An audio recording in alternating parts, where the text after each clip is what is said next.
It is about 8 o'clock in the morning on Saturday, September 20th, 2025. Sun's getting up later and later as we get closer to the autumn equinox.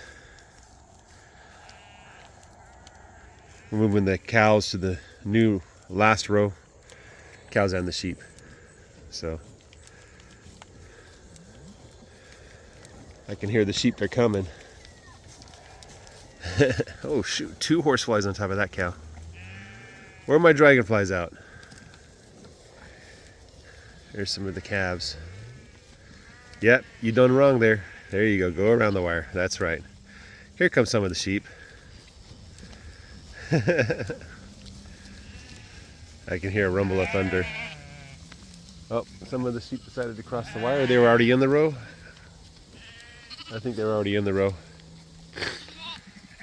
Come on, sheep. 141, looking pretty thin.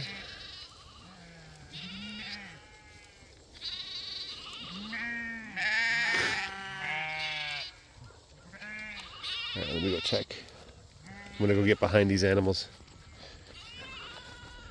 Crossed back, huh? I guess you wanted to get your lamb?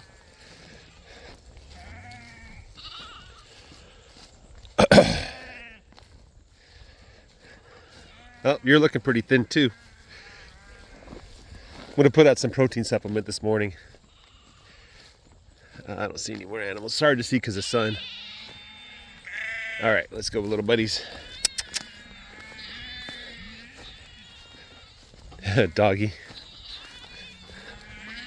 What, you want me to love you? You're a good dog. That's a good dog.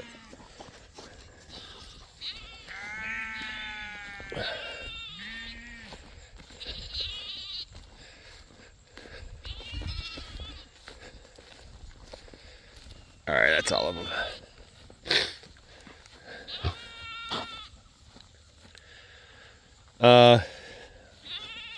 This line right here, I don't know if you guys can tell. Let me see. That kind of shows a difference. Here is where they grazed. This is what they're going to get into. The Bermuda grass is in seed head. It looks like it's turning brown. The grass in the north part of the pasture, which is where they're going next, we're going to do a drive into a pen. Probably keep them in the pen for a while and, you know, sort through them and fix any hoof issues. And maybe catalog the lambs. See how many we got. I started getting lambs in August, so I expect maybe a couple more. This is along the fence line here. I'm not really sure why this doesn't grow. I guess it's because of the trees, but also the animals like to hang out in the shade. So I'm gonna do after I move the water and put out some protein supplement, I'm gonna check the row, make sure nothing's left, nothing's hiding in the brush. So, and they'll be here, I think, ideally until Tuesday. I could take them down Monday. We're expecting rain next week, and I don't want to work sheep in the rain. So I'm gonna watch the calendar, the weather report. Right now it's saying it's gonna rain Tuesday and Wednesday. It was supposed to rain yesterday, a 1/4 inch. That didn't happen. So, I was talking with the guy. He comes to our restaurant. He says he watches my videos. So if you're watching this one, thanks for watching. I haven't uploaded for a while. I apologize for that. Of course, it'll just look like I'm a week behind or something. But he started doing some leg work and research work into what we can do with chickens.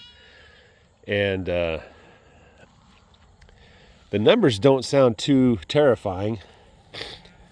There's a horsefly in that sheep. Oh my goodness.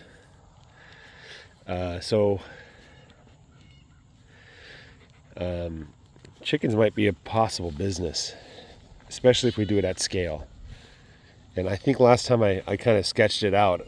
I said I can do 6,000 meat birds a year on the 60 acres before I start overwhelming the soil with chicken manure.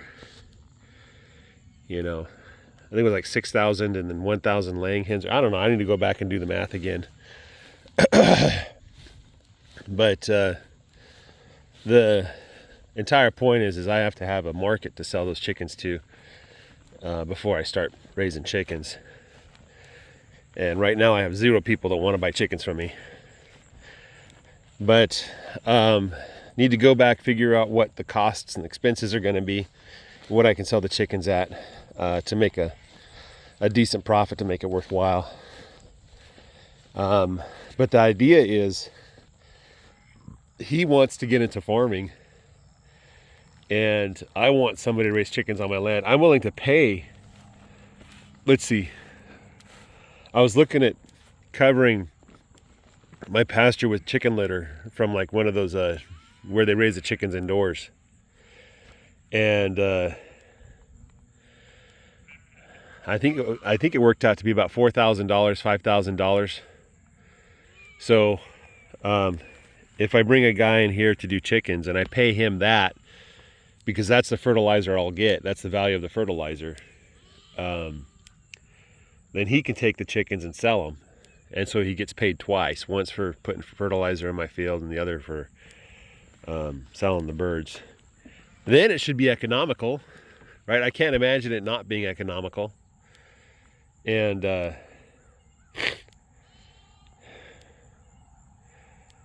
put those two sources of revenue in together, and you can sell the birds at a lot lower price and still make a good profit, you know. So that's some of the stuff I'm thinking about, you know. If somebody were to come in here and you know, lease the land for chickens while they're on it, and then I pay them for that, and then they get money from the birds they raise, you know, it sounds like it should make sense. It sounds like it should be a no-brainer, right? So I'm missing something, because otherwise everybody would be doing it. So anyway, guys, that's what I'm thinking about. Take care. Bye-bye.